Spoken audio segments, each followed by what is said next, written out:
This is the Business Chat Podcast. All right, and welcome to the Business Brew. I'm here with Chuck Schwartz from Hilton Head, South Carolina. Chuck and I, it's no secret, are friends. I've worked with this man, and we have since split and head to the two opposite ends of the country.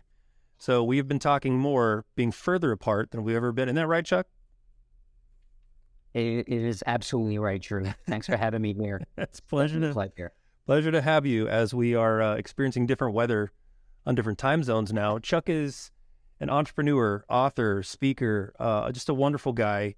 He's got a very interesting story and background, but I've got you here, Chuck, today to talk about Chuck's Lemonade. This is your thing. This is your new venture. It's not that new. Talk about Chuck's Lemonade real quick for a few seconds. How long have you been doing it, running it, working on it?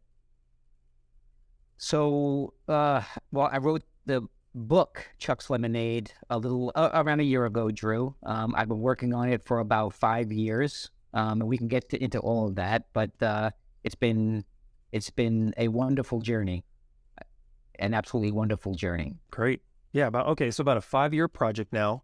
And Chuck, yes. You know that before we jumped on this call, for me to interview you, as it were, I wanted to first ask you what you're drinking. Before we do that, I do want to make a little plug for Chuck and the book he just mentioned, and we will get back to that. But the book is Chuck's Lemonade, a recipe for, catch this, an inspired thinking and living, finding gifts when life gives you lemons and turning your lemons into lemonade.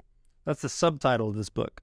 So I had not yet seen a subtitle like that. It's a very specific book of part biography, part story. There's just a lot of great life lessons and tips, and you can go to chuckslemonade.com right now as you're listening to this interview and pull it up in another tab or browser.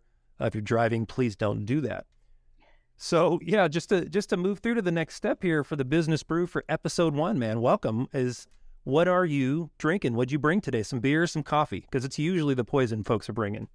Well, as you know, Drew, it's always 5 o'clock somewhere, and it is 5 o'clock on Hilton Head Island, so you are in my happy hour zone. So I am enjoying right now an Island Coastal Lager. Okay. Island Coastal is a very, very new local microbrewery. 2 young guys in the Charleston, South Carolina area, and I ran across them on social media. And they're raising money right now, and they've developed this wonderful fresh beer made of all natural ingredients, and it is really delicious.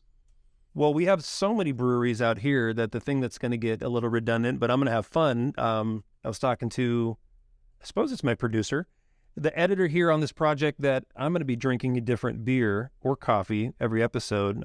Real challenge, and I'll take it. I'll take the challenge to drink a different beer per episode. But I've got Weekend Vibes by Coronado here in the San Diego area. It's a nice, crisp IPA. But on that note, as you guys are looking up these craft breweries to our listeners, Chuck and I want to give each other a virtual cheers as we kick off this casual interview. Cheers, my friend. Welcome to the Business Brew. Thank you. Oh, you bet. Happy to be here. This is so fun. Well, listen, we introed with Chuck's Lemonade, flew past what it is and kind of how you got here, because we want to talk about a guy at your age, the ripe age of 39, getting up there. I'm teasing, but with a career kind of in your rear view in a way, right? That you've made such a transition. It was such a fascinating story as you kind of reached out to me and said, hey, I think this is what I'm going to do, that I wanted listeners to kind of understand a little bit of the narrative, what got you here. And I think we'll start by you just give us a refresher. What is Chuck's Lemonade? It's a book. I think if folks listen to the podcast heard, they might be looking for it in grocery stores, on Amazon. So clarify what we're talking about, Chuck. Absolutely, Drew. So Chuck's Lemonade, as you've described, isn't a book, but it's more than that. As the title describes, it's a recipe. It's a recipe I created for inspired thinking and living, for finding gifts when life gives you lemons. And think about that for a moment. Think about the concept of finding a gift when life has thrown you a struggle. And Sure. it also for turning lemons into lemonade. It's a way of thinking, Drew. It's a way of living. It's built on the foundation of the ingredients in my recipe. And the ingredients are found inside the word habits. think of the word habits as an acronym. Okay. The H is for honesty. The A is for acceptance. The B is for beach. The I is for inspiration. The T is for trust. And the S is for service. So those words are the ingredients in the recipe. And more than that, it's about using some principles. And I really focus on 3 principles for getting through your days and living your richest life. And rich not having anything to do with the word money. Think about that for a second. So this emotional wellness richness. Yeah. Well, these 3 principles that I choose to live and practice every day. The first is gratitude, right? Live gratefully. Practice gratitude often. Think more about what you have and less about what you don't have and what you wished you had, right? And then don't just think about it, celebrate it. Second principle is make your days great. And what I mean by that is you don't have a great day, you make it a great day. It's a choice, right? It's a choice, not a chance, right? Make it a choice to make your days great. And then the third, going back to the ingredients, is live and practice the habits, right? The H, the A, the B, the I, the T, the S, the ingredients in Chuck's Lemonade. Put those all together, you're living a pretty good life, living a great life, actually. So the tone to Chuck's Lemonade as the brand, I guess, Chuck, if you don't mind me calling it that, is it goes back to that, that catchphrase, a term, right, of making lemonade out of lemons. Am I right? Is that kind of the idea we're going for? Yes, right? Drew, we all go through struggles, right? We all have challenges. I get it. I'm in there too. That's what Chuck's Lemonade is all about. It's the story of my life, going back to the earliest days and up until yesterday.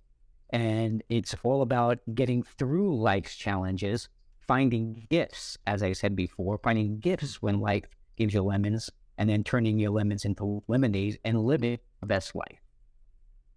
That's tremendous. No, I appreciate that. So I've read the book, and as I'm kind of going through these questions with you, it's more or less for the listeners, and I'm truly impressed with what you've done by taking a story that many can relate to, and everyone's got a story, and being able to not just talk about what you came away with. I think that's an achievement in of itself, to be able to openly discuss, pain and shortcomings and things that have disappointed us, right, to say the least. But you've actually kind of turned this into these are opportunities. Talk to us about that for a minute. Do you see these challenges as bad karma, just negativity, just a tough deal? Or is this an opportunity, you think, each time, to find the positivity or convert that into good thoughts or good energy? What do you think about that way of looking at life? Well, again, going back to it, right? Life doesn't always go as you planned or as you wished. Right. That's life, right? But it's what you do next that matters most. You can go down the path of woe is me, and I think without saying too much, we could all imagine what that's going to look like, right? Right. Or you could do something different, and you can take the lessons that came with all those challenges, and again, truly look for, and I'm not going to spoil any of it by giving away the book, but truly look for gifts where those things happen, and turn those lemons into lemonade. That's cool, man. I love it. I love the vibe. I love the honesty in the book, practically. I really do, because you kind of there's grit moments that a lot of fathers particularly can relate to, working men. But I see women, adolescent teens. A lot of people could benefit from a story like yours. So great. So taking it to the next level here in terms of the picture of how you got here. So thank you. We love what we're hearing about Chuck's Lemonade, the habits acronym, and what you're preaching basically in this book, of this idea of saying, hey, like, life doesn't go as planned, but you've got a story kind of to back that up, right? The book has also got this biography piece to it. Talk to people about, in the high level flyby version, what Chuck did before.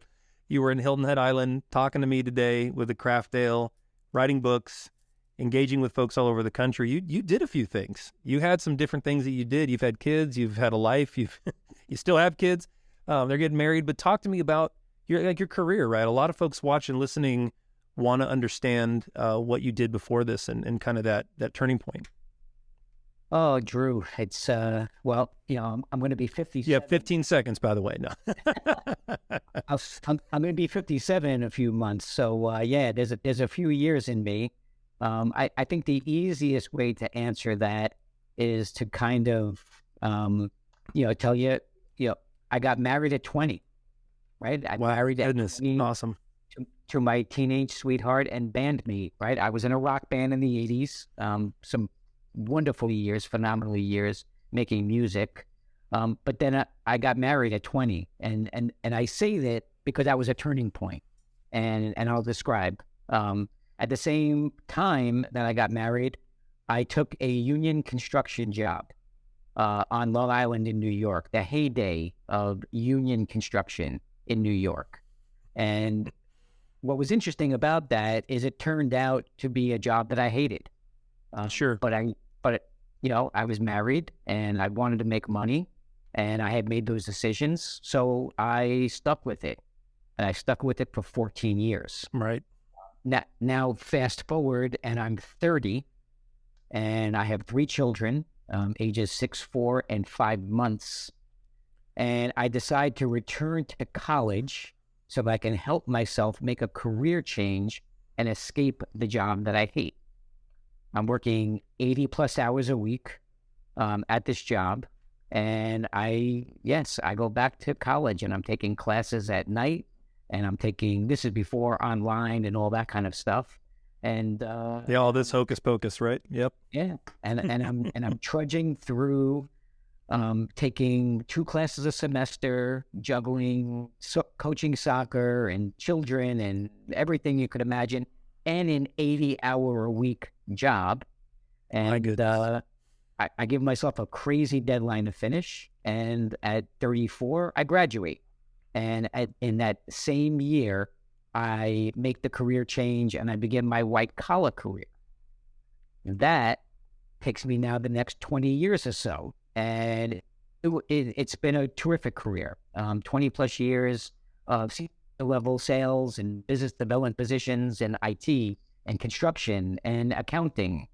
And this also included where I met you and my first taste of business ownership at the company that you and I worked together. Right. And, so that's kind of the career, if you will, up until now.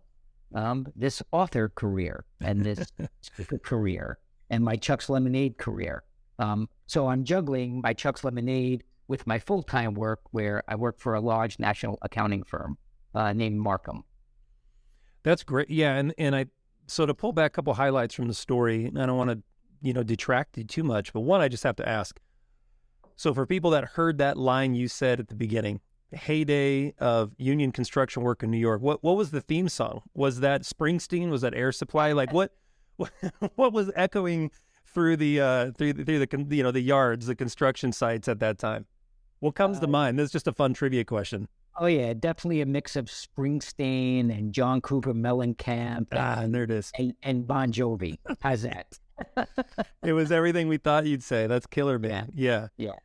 So in that other picture too of the the worker pivoting out, looking to get higher education, looking to get training to be qualified for work where practically you can see your family. And whether you hate the work or whether it's just not the work that's cut out, that is almost a slice of your book that's a piece, that struggle, right? That I'm sure if you think about it, and you probably don't have to think hard of those nights where you're up studying, falling asleep with your head in the book, and the long days plus getting out the door and the kids, mind blown. I think about that and go, that's tremendous. Around the time I met you, Chuck, we were in the technology space. I noticed, and I think you had even brought it up when we first met, you were already a journaling guy. Am I right in my instincts there? I thought I recall you having this sense of your own, I don't know, man, yoga, quiet time, putting something on paper. But do you think kind of Chuck's Lemonade started then, is my point there with that question? Or was this something that was really you stopping and writing kind of the biography after you left Texas? So you're close. How's that? Okay. Very, Okay. you're Good. very, Good. very Yes. the journaling, writing, author part of Chuck didn't begin when we first met, but it occurred and started Around that time. in that time frame. It actually began right around 2015, Drew. Yeah. And yeah, as you remember, it's a bit of a difficult story. Sure. But in 2015, having achieved business ownership and probably the most success I have ever seen in my professional career, my business partner lied and stole from me and stole from the company. And it all came to an abrupt end just months later. And you were there, so you lived through it. You remember it. But that's really when it started. And if it's appropriate, I'll kind of take you through it now, if you'd like to hear about it. Sure. Let's hear it. Yeah. So, it was in that time frame that I had a choice, right? The world had turned upside down, and what was I going to do next? As I said before, and it's a line in the book, written many times. Life doesn't always go as you planned or as you wished. That's life. It's what you do next that matters most. Correct. At that point, right?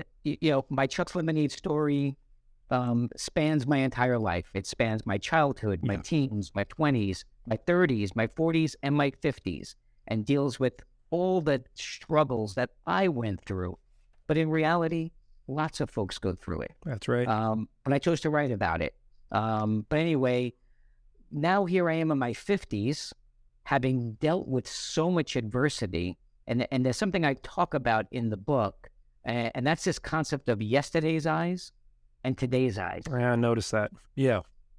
Well, yesterday's eyes, and this was a term that my counselor shared with me. Yesterday's eyes didn't know any better. They didn't know how to deal with it. But now in my 50s and seeing life through what I'll call today's eyes, and I talk about this a lot in the book, today's eyes decided, Drew, at that moment to do something different. My partner lied. He stole from me. He took our company with that. But I decided I was going to channel my energy differently and do something different. And I began to write down my thoughts. And as you mentioned before, I began this process of journaling and answering the question every day, what am I grateful for? Rather than focusing on what had happened and what was going wrong, I focused on what was right. Sure. Right? And rather than being angry and in fear, I was happy because I knew there were things that were good in my life. And it was interesting because I took this writing, if you will, and I took it to Facebook and I started sharing some of my thoughts. And before you know it, people are commenting and liking and sharing feedback, and my encouragement grew.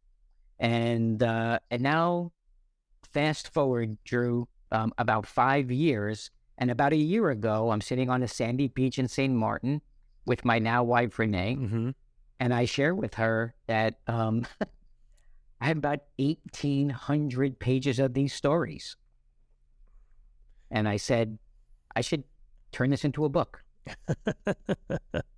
And the husband telling the wife, I'm going to write a book. I got all these poems and musings and And that's literally how it happened. That's great. Yeah. And that's about when, you and I kind of got back in touch and we're talking through the transition. And I had to catch up a little bit of, you'd made your move. I had, made mine, and both of us kind of had moved on after the ending of Company XYZ, as we'll call it today. And so you have taken this from what I thought would be like, hey, that's so good to hear that you're journaling, that you found transition, but you took it further than that, and you wrote this thing, and you've got a website, and you're speaking, and you're at an event this year that we could talk about in a moment. Sure. But that piece right there maybe isn't for everybody. But my next question, and I guess the next point really to make is, is 2 points. One, I'm sure a lot of folks from 2020 in now, and I don't want to give any more press than is needed to the dreaded C19 from last year and into this year, but I'm sure a lot of folks, Chuck, could use, the message of making lemonade out of lemons, right? With business closure and folks out of work and a myriad of scenarios where there's been loss of life. I mean, this has been a serious deal. And so I feel your message is more timely than ever. I feel it kind of outlives, and it lives out beyond just your story, right? And I'm looking at countless stories that come across, my LinkedIn and Facebook feed and friends and family. And as I kind of looked back at this book before our call and just kind of glancing at the way you close and thinking about habits even now, I'm going, this is a huge message for a lot of people that need to, again, focus on what you just said there. And it's gratitude. Looking at the fact that do you still have your life? Do you have your family, your business, your friends, your mind, right? A lot of things that we take for granted. So on that note, my question to you kind of in closing, because I really wanted this to be a point that you could talk to a listening audience that's hearing this and going, man, that's me in some way, right? Maybe I'm in my 20s. Maybe I'm a single mom struggling through that, right? That's a whole different struggle, but your story is a metaphor for what a lot of folks are going through. So what would you say to that individual in their 50s or 60s, hearing what you're saying specifically, right? And they go, yeah, I've got something to say. And I would write a book. I would love to put my thoughts down and make those first steps. But to anybody, what would you say to somebody hearing your message?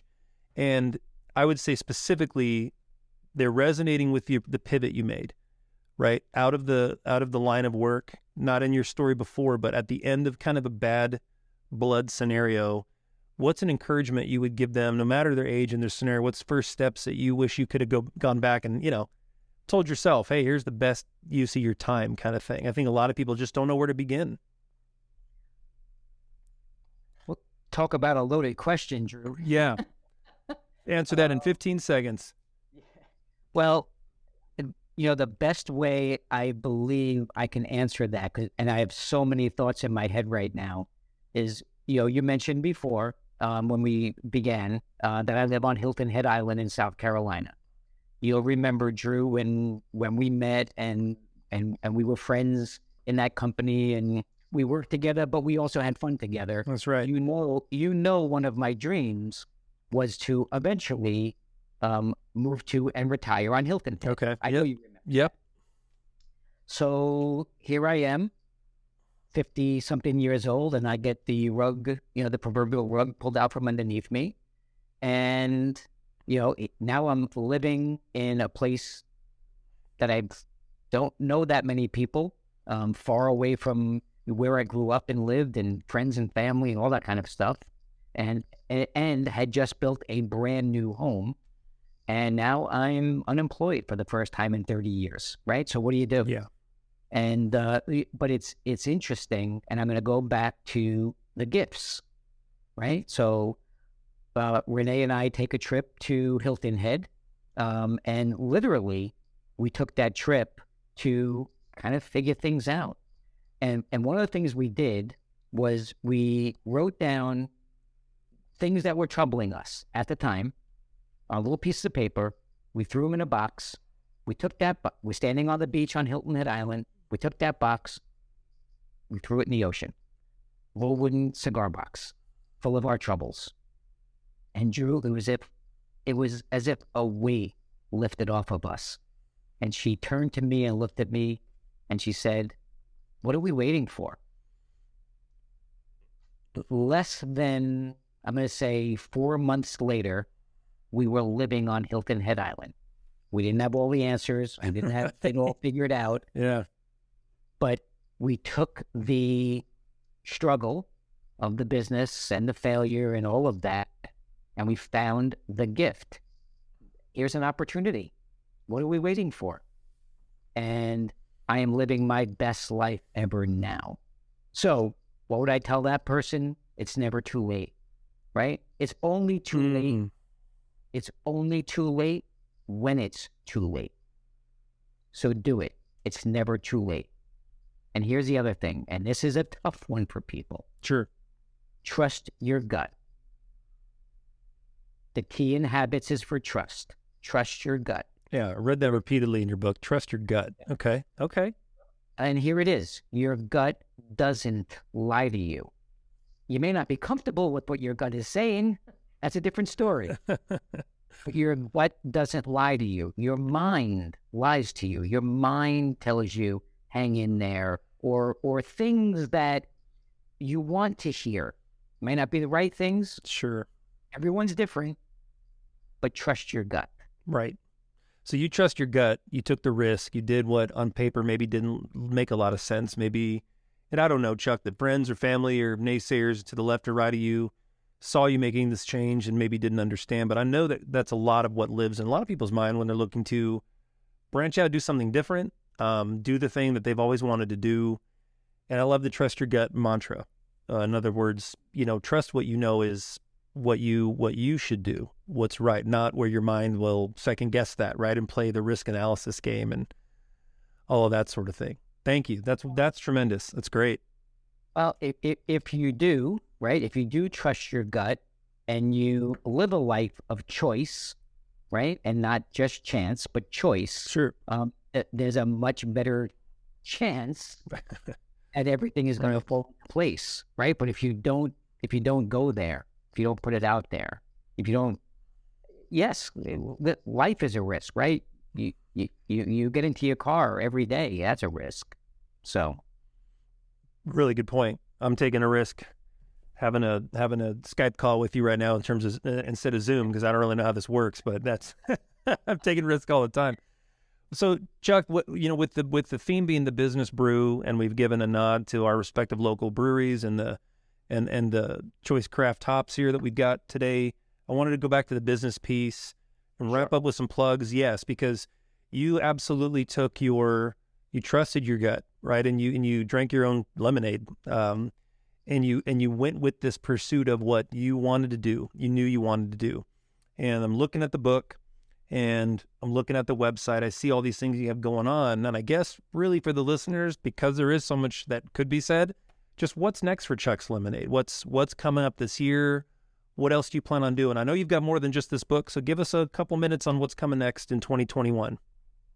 Absolutely. Well, and Drew, what's really interesting, and could never have imagined it, but in 2020, and think about that, right? I published this book in literally 2 months after the COVID lockdown happened, right? So, but I gave myself a self-imposed deadline. I was publishing the book. I did it. But that being said, crazy enough, I published another book last year also, and I can take a second to talk about that one. I published a book titled Huxley the Aquarius, One Dog's Lemons to Lemonade Story. And it's a wonderful children's book on the Chuck's Lemonade theme. It's written about a dog that is rescued from an animal shelter. And this dog goes through his lemons to lemonade story. The book is told in the dog's voice. It's a wonderful book for adults to read to children. It talks about habits for kids and habits that will foster good communication between children and adults. And I highly recommend it. Sorry for the shameless plug. That's what it's. Are you telling me you wrote a kid's book? I wrote a kid's book. Wonderful, man. Yes. And also last year, 2020, published 2 journals, or journal challenges, as I call them. One is a 30-day journal challenge titled, What Am I Grateful For Today? And you can find it on my website. Another is What Would Make Today Great?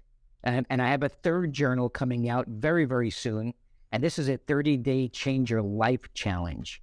And really, the journal challenges are, if you can do them consecutively, 30, 30, and 30, 90 days of a new way of thinking, your life is going to change.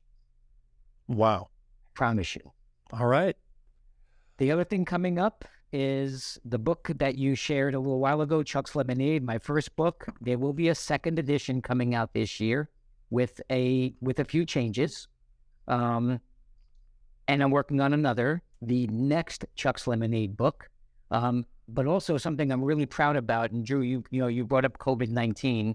A a group down in Cape Fear, North Carolina, got wind of my book and my writing, and they asked me if I would be a contributor to a local publication called the Cape Fear Voices. It turns out that the publisher and editor of Cape Fear Voices is writing a book called The Great Lockdown of 2020.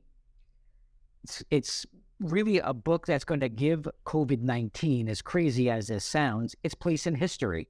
So 100 years from now, like we look back on... Kind of a time capsule sort of thing? Exactly.